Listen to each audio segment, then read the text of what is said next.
1. A. Latar belakang. 1. Persengketaan wilayah. 2. Revolusi Iran. 3. Iran baru. 4. Dukungan banyak negara.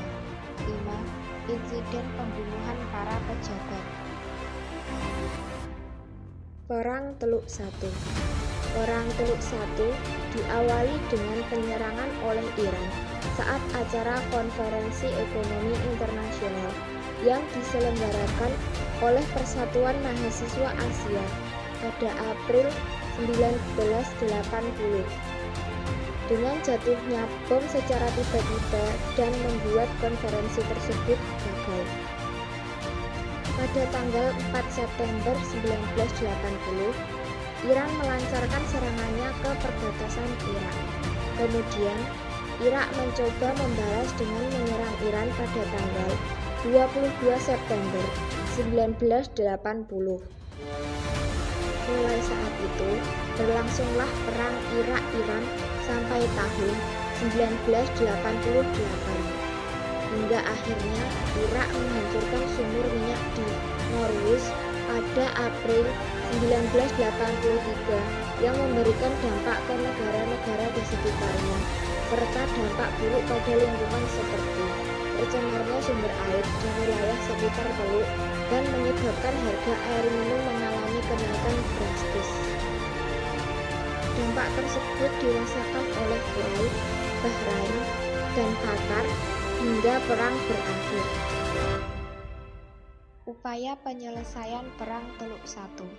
Berakhirnya Perang Teluk ditandai dengan pengumuman yang disampaikan Presiden Amerika Serikat, yaitu George Bush, bahwa Irak menyetujui 12 resolusi yang diajukan Perserikatan Bangsa-Bangsa atau PBB.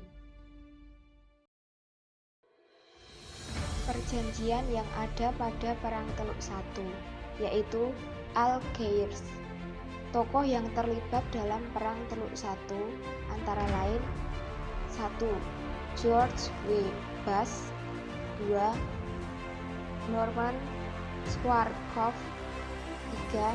Saddam Hussein. Perang Teluk 2 atau Perang Irak dan Kuwait. A. Latar belakang. 1. Ingin menginvasi Rumelia dan Pulau Bagian.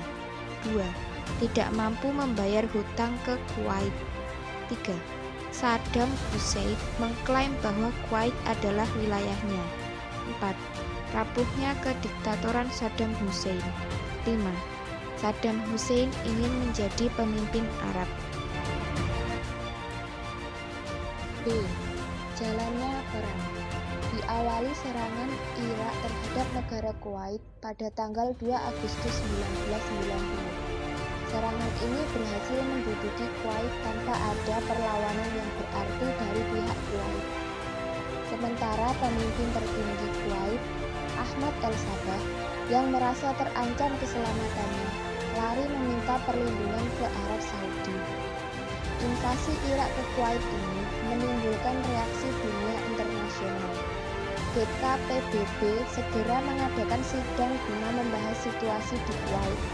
Hasil sidang yaitu keluarnya resolusi DKPBB nomor 660 yang berisi kutukan terhadap tindakan Irak menduduki Kuwait. PBB memberi batas sampai 29 November 1990 untuk keluar dari Kuwait.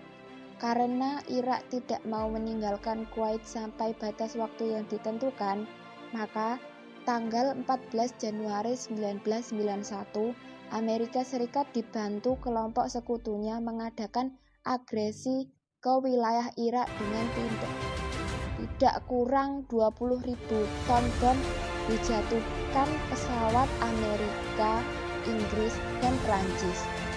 Tujuan Amerika memang tidak sekedar Irak keluar dari Kuwait, tetapi ingin menghancurkan militer dan sarana pendukung lainnya agar kekuatan Irak lumpuh. C. Penyelesaian Perang Teluk antara Irak dan Kuwait. B. Dewan PBB mengeluarkan resolusi nomor 660 tahun 1990 dan memerintahkan Irak keluar dari Kuwait sampai batas tanggal 29 November 1990. Irak tidak melaksanakan perintah tersebut. Maka, pada tanggal 15 Januari 1990, USA bersama kelompoknya Inggris dan Prancis, George Bush, Menteri Pertahanan Deuce Cheney, Jenderal Colin Powell, dan Komandan Operasi Serangan oleh Kuwait dan Arab Saudi, menyerang Irak dengan cara mengebomnya. Orang Amerikalah yang berperan untuk merancang serangan atas Irak. Dengan cara tersebut, akhirnya Irak menerima syarat yang diajukan Dewan Keamanan PBB. D. Dampak terjadinya perang. Secara umum, Perang Teluk II membawa beberapa akibat sebagai berikut. 1. Peranan Amerika Serikat semakin dominan dalam politik Timur Tengah. 2. Perpecahan di negara Arab. 3. Perekonomian Irak mengalami kehancuran serta terkena blokade ekonomi dan sanksi embargo dari PBB. 4. Ladang minyak Kuwait mengalami kerusakan berat. Perang Teluk III. Invasi Amerika ke Irak. Setelah berakhirnya Perang Irak dan Kuwait, Irak berusaha membangun kekuatannya kembali. Titik hubung Iran dengan Amerika Serikat sebelum Perang Kuwait sangatlah bagus. Namun, setelah selesai Perang Kuwait, hubungan Iran dan Amerika Serikat tidaklah harmonis lagi. Irak berusaha membangkitkan negaranya dari keterpurukan pembangunan, dipaksa kembali agar mampu meningkatkan perekonomiannya. Saddam Hussein berusaha mendorong negaranya lebih produktif lagi. Latar belakang dimulai dengan invasi Amerika ke Irak pada tahun 2003. Operasi ini dilakukan oleh koalisi pimpinan Amerika Serikat dan Britania Raya. Serangan ke Irak mengakibatkan berlanjutnya peperangan antara pemberontak dengan pasukan koalisi. Tentara baru Irak lalu dibentuk untuk menggantikan tentara lama Irak setelah dibubarkan oleh koalisi, dan diharapkan tentara baru ini akan mengambil alih tugas-tugas koalisi setelah mereka pergi dari Irak. Sebelum invasi dilaksanakan, pemerintah Amerika Serikat dan Britania Raya menuduh Irak sedang berusaha membuat senjata pemusnah massal yang mengancam keamanan nasional mereka, koalisi, dan sekutu regional. Kemudian PBB pun memeriksa di Irak bulan Januari dan Februari 2003.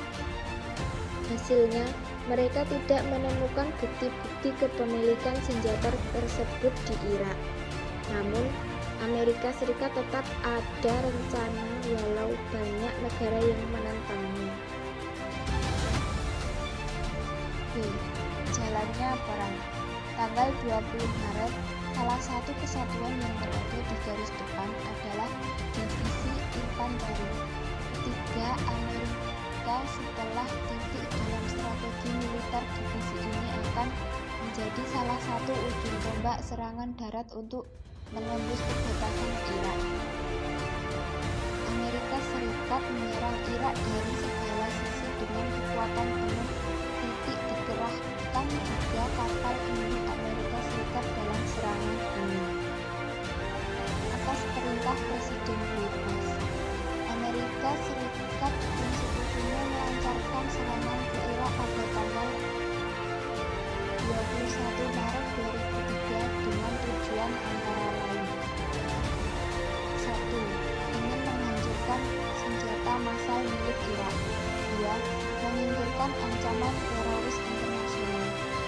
3. Membebaskan rakyat Irak dan penindasan rezim Saddam Hussein dengan cara menggulingkan Saddam Hussein dari kursi kepresidenan. 4. Saddam Hussein dituduh berkolaborasi dengan teroris internasional Al-Qaeda pemimpin Osama bin Laden. 5. Melindungi Israel dari ancaman negara Arab terutama Irak. 6. Ingin menguasai ladang minyak Irak. Perang yang tidak imbang antara Amerika Serikat dan Irak membuat perang berlangsung dengan cepat.